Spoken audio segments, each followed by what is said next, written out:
jam njës për mundësinë e prezantimit e besimit të sistemit të integritetit kombëtar. Është era dytë që në Kosovë që zhvillohet nga Instituti Demokratik i Kosovës. Ka qenë i njohur në vitin 2011, tani ky raport përmbledh periudhën 4 vjeçare më saj. Metodologjia e punës e cila është zhvilluar nga Transparency International edhe si çapter që është Instituti Demokratik i Kosovës ose Transparency International Kosova, edhe ka pasur për synim të vlerësoj progresin e 4 vitet e fundit sa i përket sistemit të integritetit në vend, edhe të identifikojë rekomandimet edhe prioritetet për të përmirësuar sistemin e integritetit në vend. Pavarësisht faktit se institucionet e Kosovës kanë qenë të suksesshme në krijimin e jurisdiksionit adekuat, ato nuk i kanë dhënë përkushtim dhe prioritet të mjaftueshëm nivelit praktik për të siguruar zbatimin e legjislacionit dhe fuqizimin e integritetit institucional që do të përballonte ndërhyrjet politike. Në këtë aspekt, bashkëpunimi interinstitucional nuk është efikas për të garantuar angazhim të qëndrueshëm në luftimin dhe zbatimin e korrupsionit. Shumë nga institucionet nuk besojnë mjaftueshëm besimin e publikut, ndërsa shoqëria civile vazhdon të kritikojë qasjen e tyre jo transparente edhe mungesën e llogaridhënies. Si rrjedhoi, institucionet nuk janë imune ndaj veprimeve korruptive edhe kleptokratike. Retorika institucionale edhe politike për qeverisje të mirë duhet të ndërtohet me veprime konkrete të institucioneve të cilat garantojnë pavarësi institucionale, transparencë edhe qëndrueshmëri.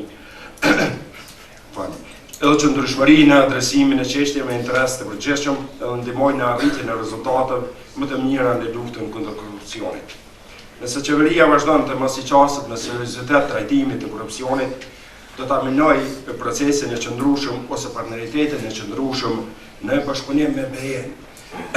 Jo vetëm që do të vuajë vendin në drejtim të stabilitetit politik dhe financiar, por qytetarët e Kosovës do të vazhdojnë të ndjenë edhe më shumë efektet e varfërisë si pasojë e veprimeve edhe metodave korruptive të përhapura në trende alarmante.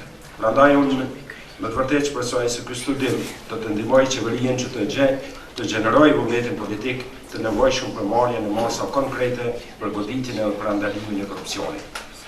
Një numër i madh i ekspertëve dhe zyrtarëve ka qenë kyç në përgatitjen e këtij raporti, edhe ne besojmë se ky raport paraqet një matje, një rëngen të integritetit të sistemit në Kosovë edhe paraqet një objektivitet në qasjen e saj.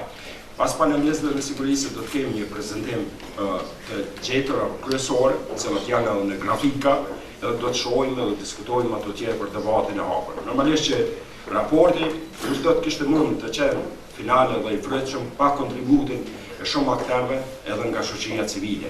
Edhe ndërta nga sekretariati i Berlinit, i cili për një ekip për 6 ekspertëve vazhdimisht ka punuar për një vit e gjys me ekipin tonë edhe me autorët e këtij raporti edhe me stafin e BDI-s që kanë qenë të përfshirë në këtë raport. Ato që i përmenda unë janë disa elemente, disa të vogla të gjetura, cilat mujnë me i dhënë 3 konkluzionet kryesore të raportit, por besoj se pas fjalës së panelistëve do ta kemi një prezantim me grafika edhe me të gjetura, edhe ky raport i cili përmban kulumtimin edhe analizën edhe besimin e integritetit në 15 shtylla, besoj se do të jetë i vlefshëm për secilin sektor, duke filluar nga partitë politike, deri te mediat edhe shoqëria civile.